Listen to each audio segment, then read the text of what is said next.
다 지나갈 것입니다. 할렐루야. 오늘은 2000년 예수님께서 예루살렘 입성하신 종려주일입니다. 마태복음 21장은 예수님께서 입성하신 그 장면을 상세하게 기록해 주고 있는데, 예수님께서 예루살렘에 들어가기 전 여리고를 거쳐서 예루살렘으로 가게 됩니다.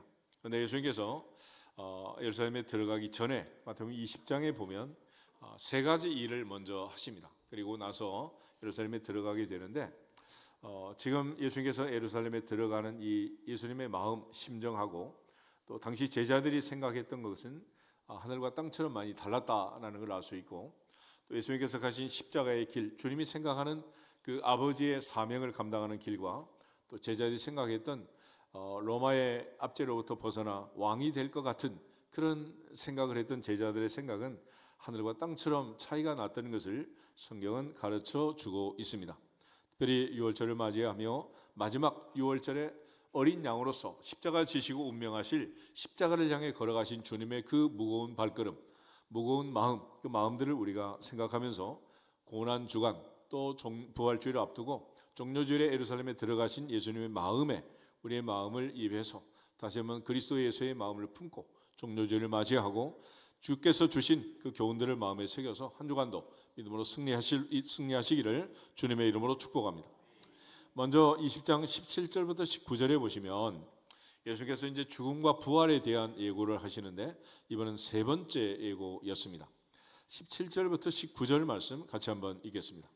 예수께서 예루살렘으로 올라가시려 하실 때에 12 제자를 따로 데리시고 길에서 이르시되, 보라, 우리가 예루살렘으로 올라가노니 인자가 대제사장들과 서기관들에게 넘겨짐에 그들이 죽이기로 결의하고 이방인들에게 넘겨주어 그를 조롱하며 채찍질하며 십자가에 못 박을 것이니 제3일에 살아나리라. 아멘.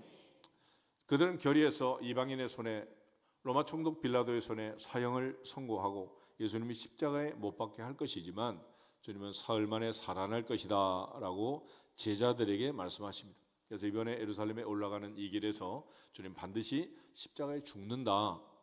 이제 죽음이 기다리고 있다라고 주님이 경고하셨지만은 제자들은 이 말의 뜻을 아직도 잘 못 알아듣고 있었어요. 이번이 세 번째였는데 마태복음 16장을 한번 보겠습니다. 마태복음 16장에 보시면 가이사랴 빌립보에서 예수님께서 제자들에게 질문을 던지십니다. 13절부터 보시면 사람들이 인자를 누구라고 하느냐, 너희는 나를 누구라고 하느냐. 그런데 베드로가 주는 그리스도시요 살아계신 하나님의 아들이십니다 라고 고백합니다. 근데 주님께서 바요나 시몬아 내가 복이 있도다, 이를 내게 알게 한 이는 혈육이 아니요 하늘에 계신 내 아버지시다 라고 말씀하시면서 내가 반석 위에 내 교회를 세울 것을 말씀하시고 또 음부의 권세가 이기지 못할 것을 약속하십니다. 동시에 천국 열쇠를 선물로 주시면서 땅에서 매면 하늘에서 매고 땅에서 풀면 하늘에서 풀린다라고 말씀하셨어요. 그리고 나서 첫 번째로 예수님께서 죽음과 부활에 대한 말씀을 주십니다. 21절부터 22절 두 절을 먼저 보겠습니다. 이때로부터 예수 그리스도께서 자기가 예루살렘으로 올라가 장로들과 대제사장들과 서기관들에게 많은 고난을 받고 죽임을 당하고 제3일에 살아나야 할 것을 제자들에게 비로소 나타내시니 베드로가 예수를 붙들고 항변하여 이르되 주여 그리 마옵소서, 이 일이 결코 주께 미치지 아니하리다. 아멘. 베드로의 시험과 끝자락에 교회 살림을 말씀하시고 천국 열쇠를 주시고 주님께서 말씀하시는 것은 십자가의 죽음이었습니다. 그리고 사흘 만에 살아날 것을 약속하셨습니다. 주님께서 가신 길은 십자가의 길이었고, 주님은 늘 하나님의 뜻을 생각하셨고, 주님은 여기에 디데이를 맞추었고, 주님은 그 십자가를 향해서 한 걸음 한 걸음 가셨고, 이제 종려주일에 마지막 예루살렘을 향해서 주님 걸어가고 계시는 거예요. 그럼에도 불구하고 베드로는 그런 일은 없을 것입니다 라고 말하자 주님께서 바요나 시몬아 내가 복이 있도다 하신 말씀을 하신 그 주님께서 사탄아 네 뒤로 물러가라, 너는 하나님의 일을 생각하지 않고 사람의 일을 생각하는도다 라고 책망하셨어요. 그리고 나를 따라오려거든 자기 십자가를 지고 나를 따르라 주님 말씀하셨는데, 이것이 첫 번째 예수님께서 빌립보 가이사랴에서 죽음에 대한 예고를 하신 장면입니다. 두 번째는 마태복음 17장에 보면 예수님께서 변화산에 가게 됩니다. 변화산에 가서 모세와 엘리야와 함께 흰옷 입은 모습으로 변화가 되었고, 내려오신 다음에 귀신 들린 아이를 고치게 됩니다. 그리고 나서 주님께서 다시 한번 두 번째로 죽음과 부활에 대한 약속을 주십니다. 17장 22절, 23절 두 절을 같이 보겠습니다. 17장 22절, 갈릴리에 모일 때에 예수께서 제자들이 이르시되 인자가 장차 사람들의 손에 넘겨져 죽임을 당하고 제3일에 살아나리라 하시니 제자들이 매우 근심하더라. 아멘. 그러나서 오늘 본문에 예루살렘에 올라가면서 주님이 세 번째로 다시 말씀하십니다. 십자가의 죽음이 가까이 오고 있고 주님은 십자가를 향해서 죽음을 향해서 예루살렘으로 올라가고 있다는 사실을 강조하셨습니다. 동시에 예수님께서 운명하실 날짜는 이미 3500년 전에 정해져 있었습니다. 유월절이라는 절기로. 모세는 3500년 전 애굽에 10번째 재앙이 내리던 그 밤 어린 양의 피를 좌우설주 문인방에 발랐고 죽음의 사자가 애굽 전국을 휩쓸고 넘어가던 그 밤에 피를 보고 넘어간 이스라엘 백성들의 집에는 아무 일이 없었고, 피를 바르지 않았던 애굽의 왕궁 바로의 왕궁으로부터 시작해서 짐승의 초태생의 모든 것들이 사는 초막 천막까지 사람과 짐승의 모든 첫 번째 초태생 모조리 죽임을 당한 10번째 재앙 장자의 죽음이 애굽 전국을 휩쓸게 된 것입니다. 주님은 바로 세상 죄를 지고 가는 하나님의 어린 양으로 십자가의 보혈로 우리의 모든 죄를 대속하시고 모든 민족을 살리기 위한 어린 양으로 이 땅에 오셨어요. 그래서 예수님께서 돌아가시는 날짜는 유월절 어린 양으로서 유월절에 돌아가시기로 되어 있었고, 주님이 이제 마지막 유월절을 맞이하면서 지상의 모든 공생애를 마무리하는 절기, 이 바로 이제 예루살렘 입성하는 이 마지막 주일이 되겠습니다. 주님께서 이제 예루살렘에 들어가면서 앞으로 닷새 후에 올 유월절을 생각하면서 한 주간 후에 올 유월절을 생각하면서 유월절 어린 양으로 예루살렘에 들어가고 계시는 거예요. 바로 주님이 십자가에서 운명하심으로써 돌아가심으로써 이 모든 일이 이제 종료가 되게 됩니다. 요한 2장에 보면 갈릴리 가나에서 예수님과 마리아가 이 집에 포도주가 떨어졌다. 그래서 주님은 아직 내 때가 이르지 않았습니다라고 말했습니다. 그리고 요한 17장 1절에 보면 예수님께서 이제는 때가 되었으니 아들로 인하여 아버지께서 영광을 받으시옵소서. 주님은 십자가의 때, 운명의 때, 죽음의 때를 맞춰서 이 땅에 사셨고 그 때를 맞추어 가신 것입니다. 특별히 히브리서 기자는 주님의 십자가를 단번에 once for all 단번에 모든 구약의 제사를 완성한 마무리였다라고 얘기합니다. 주님 마지막 요한복음 19장 30절에서 다 이루었다 말씀하시고 운명하심으로써 마침표를 찍고 우리의 모든 죄를 대속하신 하나님의 구원 계획을 완성하셨는데, 예수님의 십자가, 그 십자가는 구약의 모든 제사를 완성하는 제사였습니다. 그런 의미에서 예수님은 대제사장이 되셨고 자신의 몸을 제물로 드려서 우리의 모든 죄값으로 흠없는 죄 없는 자신의 몸을 대속 제물로 바치신 거예요. 히브리서 4장을 한번 찾아보겠습니다. 히브리서 4장 14절에서 16절을 보시면 예수님이 십자가 지실 때 예수님은 우리에게 큰 대제사장으로서 사명을 감당했다라는 걸 기록하고 있어요. 14절, 그러므로 우리에게 큰 대제사장이 계시니 승천하시니 곧 하나님의 아들 예수시라. 우리가 믿는 도리를 굳게 잡을지어다. 우리에게 있는 대제사장은 우리의 연약함을 동정하지 못하시리가 아니요 모든 일에 우리와 똑같이 시험을 받으신 이로되 죄는 없으시니라. 그러므로 우리는 긍휼하심을 받고 때를 따라 돕는 은혜를 얻기 위하여 은혜의 보좌 앞에 담대히 나갈 것이니라. 아멘. 십자가는 바로 우리에게 있는 큰 대제사장, 예수님께서 친히 대제사장이 되셔서 죄 없는 자신의 몸을 제물로 하나님께 바쳐서 우리의 죄값을 대속하신, 우리의 죄값을 청산하신, 단번에 모든 것을 마무리하신 십자가의 제사, 그것이 바로 예수님의 십자가의 가장 중요한 의미가 되겠습니다. 7장 27절 한번 넣으시면, 그래서 7장 27절 가지겠습니다. 그는 저 대제사장들이 먼저 자기 죄를 위하고 다음에 백성의 죄를 위하여 날마다 제사 드리는 것과 같이 할 필요가 없으니 이는 그가 단번에 자기를 드려 이루셨음이라. 아멘. 구약의 대제사장은 7월 10일 대속죄일에 지성소에 들어갈 때 먼저 자기의 죄를 위한 속죄제를 드렸습니다. 그리고 나서 백성을 위한 속죄제를 다음에 드렸어요. 그래서 두렵고 떨림으로 그 지성소 안에 들어갔고, 방울 소리가 들리면 살아있지만은 레스에 달려있는 소리가 나지 않으면 제사장은 들어가서 지성소에서 죽은 거예요. 그러므로 얼마나 두려웠는지, 두렵고 떨림으로 들어갔지만 이제는 은혜의 보좌 앞에 담대히 나갈 것이니라, 담대히 나갈 것이니라, 우리에게 담력을 주신 거예요. 휘장 가운데 열어놓으신 새로운 살 길로 우리가 담대하게 지성소에 들어갈 수 있는 길을 여신 것은 십자가의 은혜니라, 십자가의 은혜니라. 죄 없는 자신을 제물로 대제사장 예수님께서 십자가의 제사를 드림으로 우리에게 단번에 주신 은혜다라고 히브리서 기자는 강조해 주고 있습니다.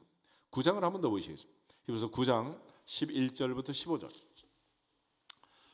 히브리서 9장 11절부터 15절을 보겠습니다. 11절. 그리스도께서 장래 좋은 일의 대제사장으로 오사 손으로 짓지 아니한 것 곧 이 창조에 속하지 아니한 더 크고 온전한 장막으로 말미암아 염소와 송아지의 피로 하지 아니하고 오직 자기의 피로 영원한 속죄를 이루사 단번에 성소에 들어가셨느니라. 염소와 황소의 피와 및 암송아지의 죄를 부정한 자에게 뿌려 그 육체를 정결하게 하여 거룩하게 하거든 하물며 영원하신 성령으로 말미암아 흠 없는 자기를 하나님께 드린 그리스도의 피가 어찌 너희 양심을 죽은 행실에서 깨끗하게 하고 살아계신 하나님을 섬기게 하지 못하겠느냐. 이로 말미암아 그는 새 언약의 중보자시니 이는 첫 언약 때에 범한 죄에서 속량하려고 죽으사 부르심을 입은 자로 하여금 영원한 기업의 약속을 얻게 하려 하심이라. 아멘. 특별히 12절 다시 보시면 염소와 송아지의 피로 하지 아니하고 오직 자기의 피로 영원한 속죄를 이루사 단번에 성소에 들어가셨느니라. 단번에 하늘의 성소 지성소의 하나님 보좌 앞에 휘장을 찍고 들어가신 우리에게 있는 큰 대제사장 예수 그리스도께서 자신의 흠없는 죄 없는 몸을 제물로 삼아 십자가에서 단번에 우리를 구속한 사건, 그것이 바로 십자가입니다. 그런 측면에서 주님은 십자가 지기 위해서 예루살렘에 올라가고 계시고 그 십자가로 우리를 구속해 주신 것입니다. 그런 차원에서 이제는 우리 모두가 다 주님의 은혜, 십자가의 은혜, 십자가의 단번에 이루신 그 구속의 은혜를 생각하면서 더 이상 우리는 황소나 염소를 가지고 제사를 드릴 필요가 없는 하나님의 자녀로서 담대하게 주님을 섬길 수 있는 복된 자리에 이르게 된 것을 믿어지기를 주님의 이름으로 축복합니다. 이처럼 주님은 예루살렘에 올라가기 전에 특별히 십자가의 죽음을 예고하셨고 사흘 만에 살아날 것을 말씀하셨습니다. 주님은 성경대로 죽으시고 성경대로 살아나신 것입니다. 그리고 마침내 십자가에서 다 이루었다 말씀하시고 마침표를 찍으시고 하나님의 구원 계획을 완성하셔서 우리에게 구속과 죄사함을 주시고 어린 양 같은 흠없는 점없는 그리스도 예수의 피로 우리는 구속 죄사함을 받아 하나님의 자녀의 권세를 가지고 천국 시민으로 하나님의 백성으로 하나님의 자녀의 권세를 가지고 이 마지막 때를 살 수 있는 은혜를 누리게 된 줄로 믿습니다. 두 번째로 예수님께서 하신 일은 20절부터 마태복음 20장 20절부터 28절에 보면 열 제자와 두 제자의 극한 분노와 갈등을 보게 되는데 그때 세베대 아들들의 어머니 살로메가 두 아들을 주님이 이번에 가면 왕이 될 걸 알았고 오른쪽 왼쪽 좌우편에 명령해서 발령을 내달라고 인사청탁을 하는 거예요. 그럴 때 주님께서 너희가 구하는 것을 알지 못하는도다. 너희가 진짜로 구할 것이 무엇인지 아느냐? 또 내가 마시려는 잔을 과연 너희가 마실 수 있느냐라고 물었어요. 그럴 때 22절 끝에 가면 할 수 있나이다 그랬잖아요. 이 잔이 무슨 잔인지도 모르고 무조건 아멘한 거야. 그런데 주님께서 말씀하신 이 잔은 왕이 돼서 마시는 칵테일 잔이 아니고 주님 겟세마네 동산에 기도하실 때 아버지의 이 잔을 내게서 지나가게 하시옵소서. 그러나 나의 원대로 하지 마시고 아버지 원대로 하시옵소서. 십자가의 잔 그야말로 한 방울만 떨어뜨려도 모두 다 죽음이 되는 5대양 6대주가 그야말로 독주로 가득 차게 되는 그 독잔을 얘기하는 거예요. 그러나 아무 때나 아멘했던 이 두 제자는 사도행전 12장을 보면 첫 번째 순교자로 그야말로 야고보는 목이 잘려서 세상을 떠나게 됩니다. 사도 요한은 밤노 삶에서 요한계시록 기록하고 마지막 순교를 하는 순교자의 반열에 이르게 됩니다. 물론 순교라는 것은 영광스러운 일이고 행복한 일이었지만은 이 장면에서는 두 제자가 알지 못하고 함부로 대답을 해가지고 말이 씨가 되는 이런 끔찍한 운명을 알지도 못하고 걸어가고 있는 것을 보게 됩니다. 우리 모두가 주님 앞에서 무엇을 구할까를 분명히 알고 하나님께서 주시는 은혜를 체험하고 간증할 수 있기를 주 이름으로 축복합니다. 진정으로 오직 믿음으로 기도하고 조금 더 의심하지 말라 하신 응답에 대한 확신을 가져야 되지만은 또 우리가 늘 분별할 것은 하나님의 뜻이 무엇인가, 하나님의 선하시고 기뻐하시고 온전한 뜻이 무엇인지 분별하면서 그 뜻에 합당하게 기도하고 우리가 빌바를 알지 못할 때 성령께서 말할 수 없는 탄식으로 우리가 간구하시는 성령의 도움을 받아서 하나님 앞에 깊은 기도를 드리는 하나님께 영적으로 통하고 또 하나님의 은혜를 체험하는 기도의 사람들이 되기를 주 이름으로 축복합니다. 그때 주님께서 너희가 과연 내 잔을 마실 것이다 라고 말씀하셨어요. 그리고 그렇지만 좌우편에 앉는 것은 내가 결정하는 게 아니고 아버지께서 결정할 것이고 누구든지 아버지께서 정한 자들이 얻을 것이다 라고 말했습니다. 그런데 24절을 보면 10 제자가 듣고 2 제자에 대해 분이 여겼다. 분이 여겼다. 그러니까 12 제자의 수준은 어떻다는 거예요? 마찬가지다. 세임이야. 똑같다. 하나도 빠짐없이 모두 다 예수님이 이번에 왕이 될 걸 알았고 오른쪽 왼쪽 자리다툼을 하고 있는 이 제자들의 참 한심한 모습을 주님 보면서 십자가를 향해 가는 주님의 마음이 얼마나 답답했겠는가. 종료절에 다시 한번 2000년 전에 제자들이 했던 이 답답함을 주님께 드리는 자가 한 사람도 없기를 주 이름으로 축복합니다.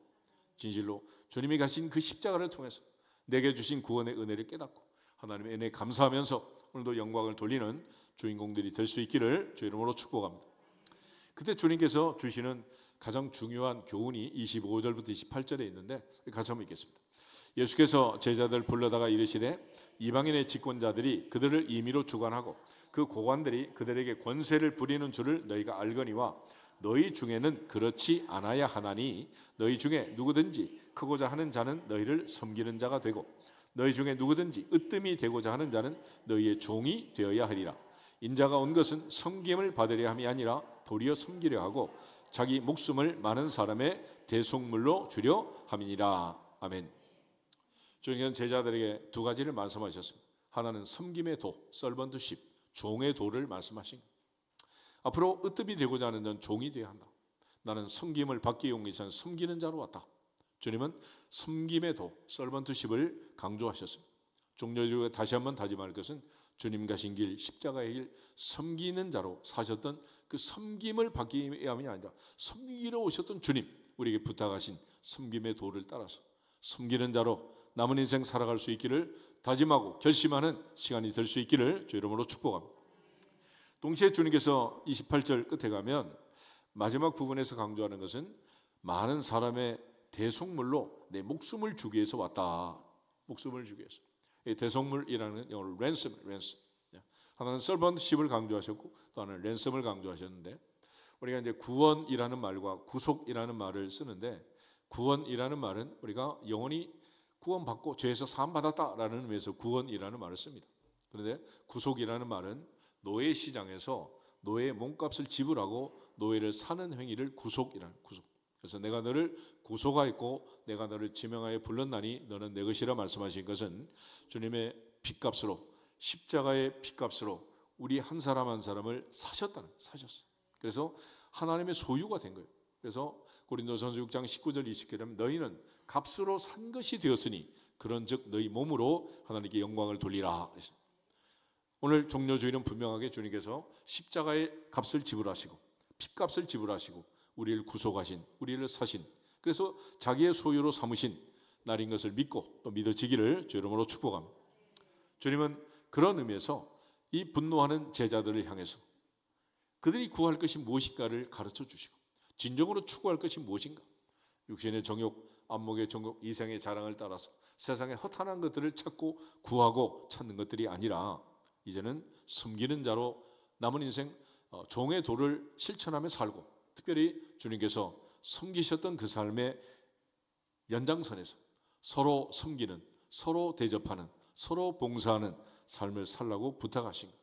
동시에 주님은 바울의 고백처럼 나를 사랑하사 나를 위하여 자기 자신을 버리시고 대속제물로 화목제물로 십자가에서 죽으심으로 하나님과 우리 사이에 막힌 담을 허시고 화목하게 하시는 화평하게 하시는 은혜를 주신 줄로 믿습니다. 대속제물로 오신 주님, 그 주님의 뒤를 따라서 우리 모두가 다 희생 헌신하신 주님의 십자가 종료주의를 입성하신 그 주님의 답답함, 그 마음을 잊고 이제는 주님께서 주신 이 말씀을 마음에 새겨서 올 한 해도 특별히 종료주를 맞이하면서도 앞으로 남은 인생 섬기는 자로 살고 대속물로 자기 자신을 버리신 하나님의 아들을 믿는 믿음 안에서 흔들리지 않기를 주님의 이름으로 축복합니다. 세 번째로 주님이 하신 일은 맹인의 눈을 뜨게 하신 일이었는데 29절부터 34절을 보시면 특별히 29절에 그들이 여리고에서 떠나갈 때에 그런 표현이 있습니다. 예수께서 이제 여리고를 떠나가면서 삭개오도 만나고 또 바디메오도 만나는 사람들이 많았습니다. 근데 주님 어쨌거나 이 가시는 길은 마지막 길이다. 마지막. 이제 여리고 떠나가시면 다시 오신다 안 오신다? 안 오신 마지막이다. 그래서 우리가 신앙생활 할 때 가장 중요한 자세는 종말론적 긴장감이라고 합니다. 그 얘기는 다시 말해서 마지막을 늘 생각하라는, 마지막을 준비해라. 그래서 오늘 어쩌면 주일 예배가 마지막 예배일 수도 있겠다. 이번 종료주일이 마지막 내 인생의 종료주일일 수도 있겠다. 오늘이 마지막일 수도 있겠다라는 이런 긴장감을 가지고 항상 마지막 주신 그 기회를 헛되이 받지 말고 기회를 놓치지 말라는, 세월을 아끼라, 값주고 살아, 그런 얘기 아니겠어요? 그래서 바울은 고린도서 6장에서 보라 지금은 은혜 받을 만한 때요 보라 지금은 구원의 날이라 하나님의 은혜를 헛되이 받지 말아라, 기회를 놓치지 말아라 라고 말씀하십니다. 우리에게 주어진 마지막 기회 항상 붙들고 하나님의 은혜 앞에 감사하면서 늘 주님의 은혜에 보답하면서 주께 영광을 돌릴 수 있기를 주 이름으로 축복합니다. 근데 마태는 지금 이제 두 맹인을 얘기하고 있고 마가는 소경 바디메오를 고쳤다라고 얘기합니다. 두 사람이든 한 사람이든 그날 분명하게 맹인을 고친 것은 맞는 것 같아요. 어쨌거나 주님께서 특별히 이 땅에 오셨을 때 많은 맹인들을 눈을 뜨게 하셨고 그 맹인의 눈을 뜨게 하시면서 우리에게 부탁하는 것은 눈 뜨고 있다고 맹인이 아닌 게 아니라는 거예요. 하나님의 보좌 앞에서 다시 한번 신령한 세계를 보는 눈이 열려지는 종료주일이 되기를 주 이름으로 축복합니다. 특별히 두 맹인은 주님이 길에 앉았다가 30절에 보면 예수께서 지나가신다 함을 듣고 그랬습니다. 듣고 믿음은 어디에서 나온다? 들음에서 나온다. 예수님 마지막 하시는 이 길목에서 그들은 예수님이 지나감을 듣고 소리를 지르게 됩니다. 우리를 불쌍히 여기소서 다윗의 자손이요 다윗의 자손이 우리를 불쌍히 여기소서. 많은 사람이 소리를 질러서 꾸짖고 잠잠하라 했지만 그들은 더 크게 소리를 질렀고 우리를 불쌍히 여기소서 다윗의 자손이요 외쳤고 바디메오처럼 두 맹인도 역시 주님께 부르짖고 주님으로부터 부름을 받게 됩니다. 그리고 분명하게 주님 묻습니다. 너에게 무엇을 하여 주기를 원하느냐? 너에게 무엇을 해 주기를 원하느냐? 여러분 주님의 질문이 너에게 무엇을 해 주기를 원하느냐였습니다. 아픈 사람의 소원은 딱 한 가지밖에 없어요. 주여 눈 뜨기를 원합니다. I want to see, 보고 싶습니다. 그런데 배부른 사람, 아프지 않은 사람은 두리뭉실해요. 세계 평화, 인류 평화, 세계 복음화, 민족 복음화 이래가면서 이상한 소리 하지 말고 구체적으로 너한테 뭐 해주기 원하냐? 너는 무엇을 원하냐? 하나님 앞에 두 맹인에게 묻는 그 질문에 그들은 한마디로 주여 눈 뜨기를 원합니다. 눈 뜨기를 원합니다. 그러니까 교회 와서도 불만이 많은 사람들은 건강한 거요. 범사에 부족함이 없는 거야. 아픈 사람은 소원이 하나밖에 없다니까. 주여 보기를 원합니다. 보기를 원합니다. 간절함으로 절절함으로 하나님의 은혜를 사모함으로 종료주일을 맞이하기를 주 이름으로 축복합니다. 하나님께서 주신 그 은혜, 내게 주시는 은혜, 내게 필요한 은혜가 무엇인가? 솔로몬은 하나님께서 내게 무엇을 주기를 원하느냐?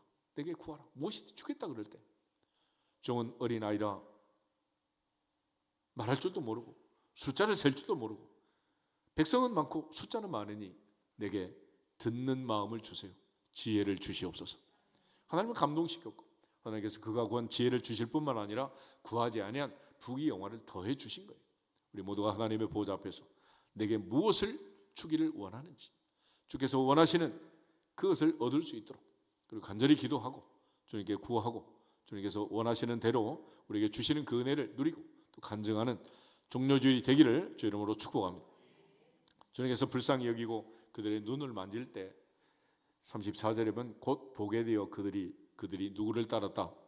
예수를 따랐다 그랬어요. 이날의 사건은 눈을 뜨게 한 것이 목적이 아니고 주님을 따르는 것이 목적이니라.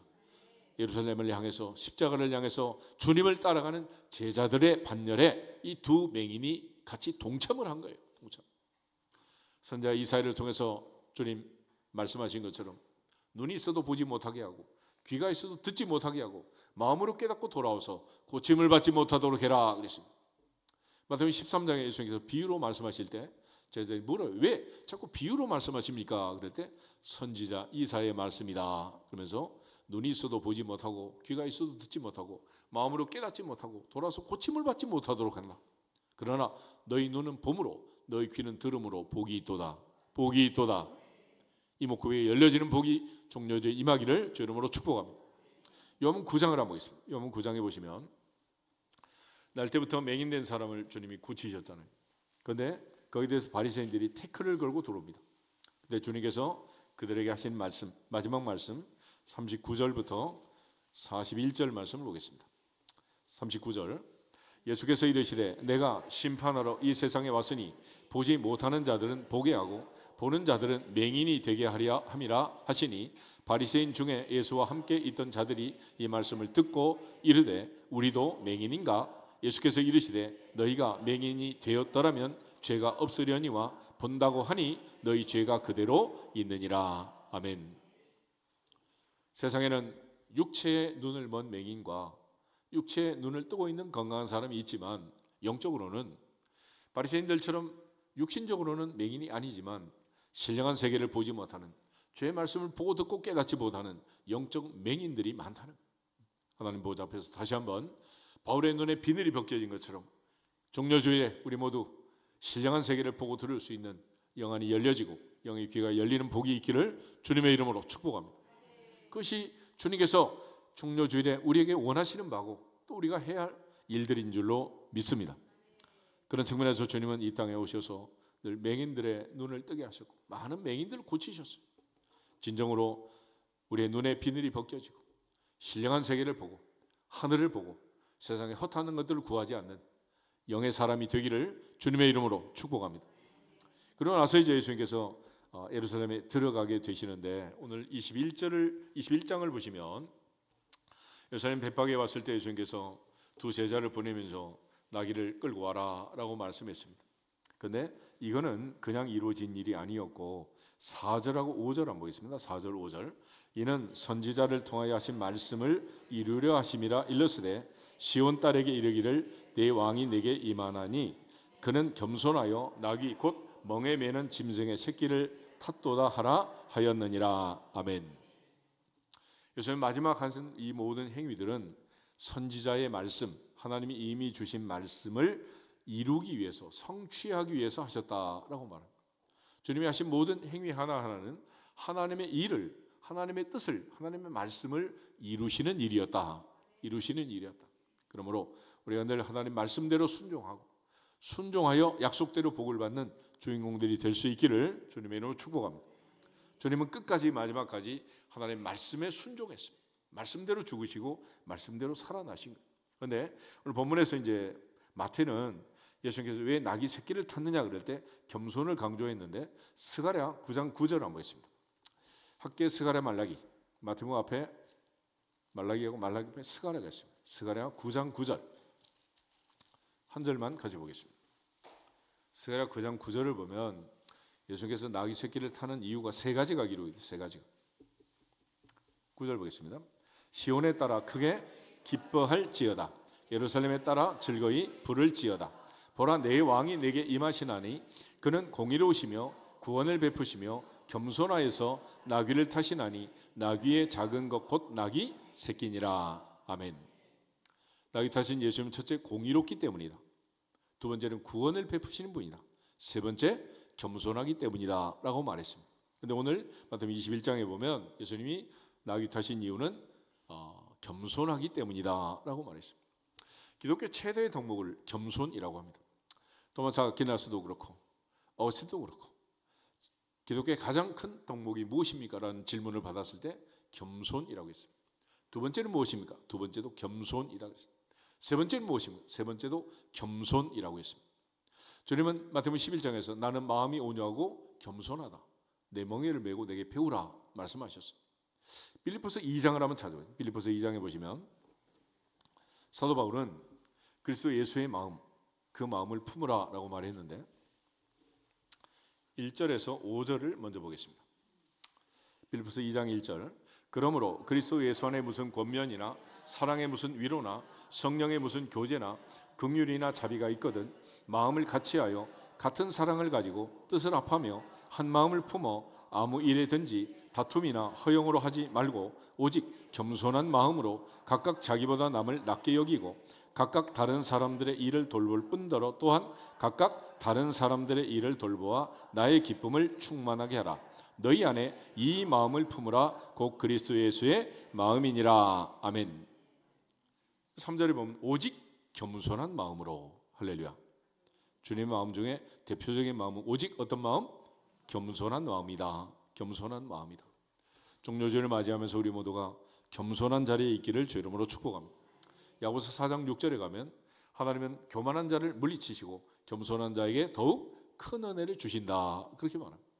잠언 16장 18절에 가면 교만은 패망의 선봉이요 거만한 마음은 넘어짐의 앞잡이라고 했습니다.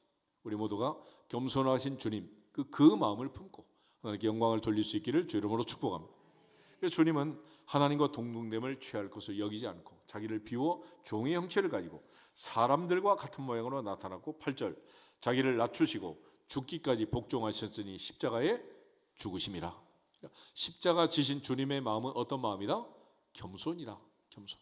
그래서 우리가 흔히 기독교를 사랑의 종교라고 하지만은 사랑은 겸손을 뿌리로 피어난 꽃이라고 하는 꽃. 만약에 겸손의 뿌리가 없으면 꽃은 어떻나? 시들고 마는 거. 시들고 마는. 그래서 우리가 꽃꽂이를 하면 뿌리를 잘라내기 때문에 꽃은 금방 시들고 말잖아. 그렇지만 뿌리 있는 꽃은 오래 가는 거예요. 마찬가지로 겸손한 사람은 사랑의 꽃을 오래 피울 수 있지만은 겸손의 뿌리가 없으면 흉내만 내다 마는 거다. 그러므로 종료절에 다시 한번 겸손하게 나귀 새끼를 타고 예루살렘에 들어가신 예수님의 뒤를 따르는 제자들답게 우리 모두 더욱 큰 은혜 받고 더욱 겸손한 자리 그리스도 예수의 마음을 품고 항상 하나님께 영광을 돌리는 그 자리 우리 모두의 자리가 되고 빼앗기지 않기를 주님의 이름으로 축복합니다. 특별히 예루살렘에 입성하시는 종료주일에 주님이 보여주신 나귀 새끼를 타고 들어가신 주님의 모습. 많은 무리는 겉옷을 길에 펴고 나뭇가지를 베고 앞에 뒤에 많은 무리가 호산나라고 외치지만 그 함성은 한 주간 후에 다시 바라바는 놓아주고 예수는 십자가에 못 박으라는 배신의 함성으로 바뀐다는 것을 주님은 너무 잘 알고 계신 거예요.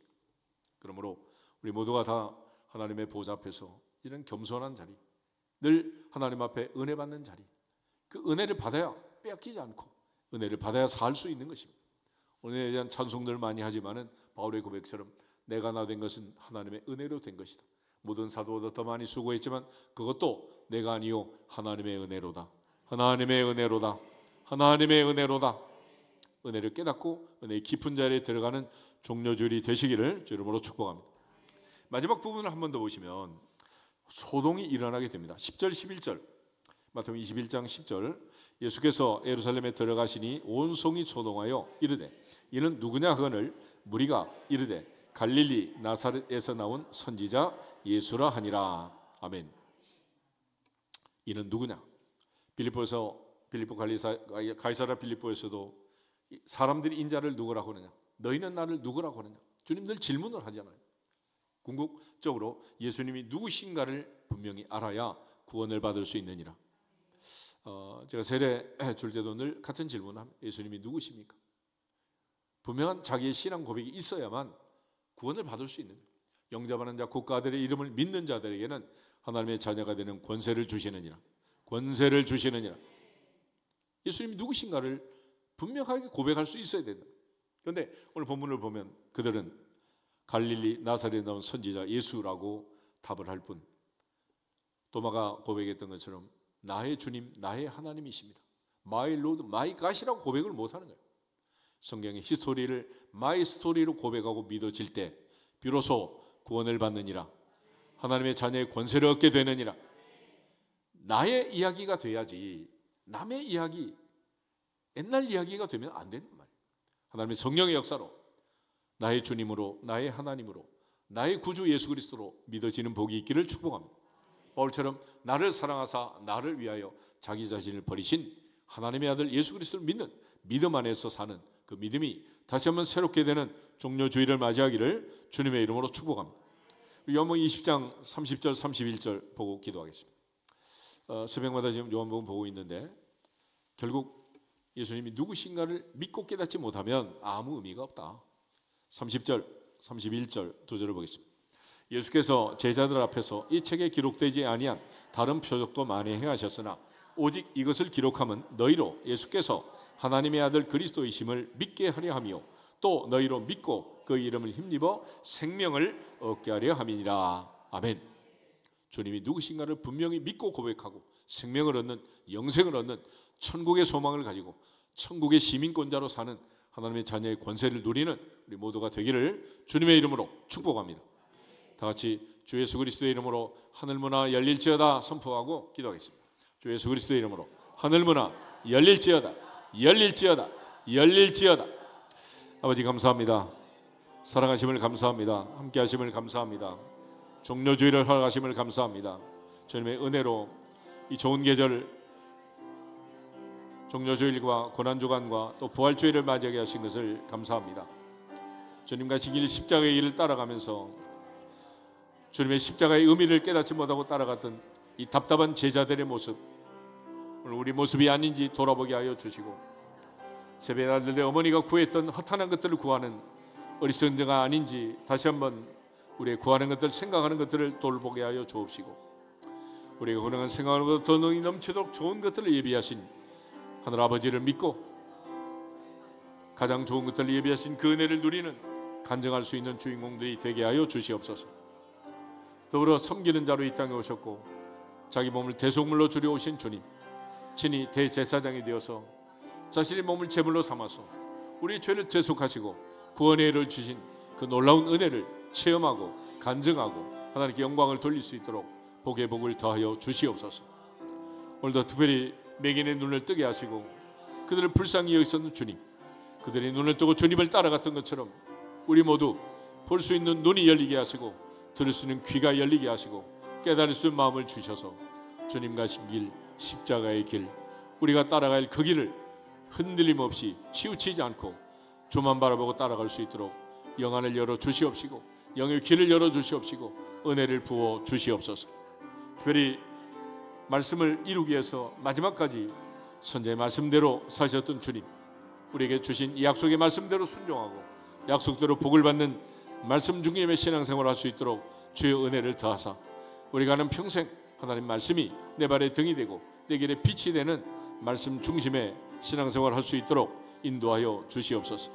더불어 예수께서 누구신가를 분명히 믿고 깨달아 구원받는 자리에 이르게 하시되 예수께서 하나님의 아들 그리스도이심을 믿고 그 이름을 힘입어 생명을 얻는, 영생을 얻는 우리 모두가 되게 하여 주시옵소서. 종료절에 주시는 이 말씀을 마음에 새기고 다시 한번 금일을 되새기고 이제 고난주간과 부활주일 주님을 따라가는 두 맹인처럼 주만 따라갈 수 있도록 복의 복을 더하여 주시옵소서. 여호와는 내게 복을 주시고 너를 지키시기를 원하며 여호와는 그의 얼굴을 내게 비추사 은혜 베푸시기를 원하며 여호와는 그 얼굴을 내게로 향하여 드사 평강 주시기를 원한다 하셨으니 주님 가신 십자가의 의의 의미를 분명히 깨닫고 나를 사랑하사 나를 위하여 자기 자신을 버리시고 생명을 주신 생명의 길, 구원의 길, 영생의 길, 십자가의 길을 따라가는 우리 모두가 되게 하여 주시옵소서. 예수님의 이름으로 축복하며 기도하옵나이다. 아멘.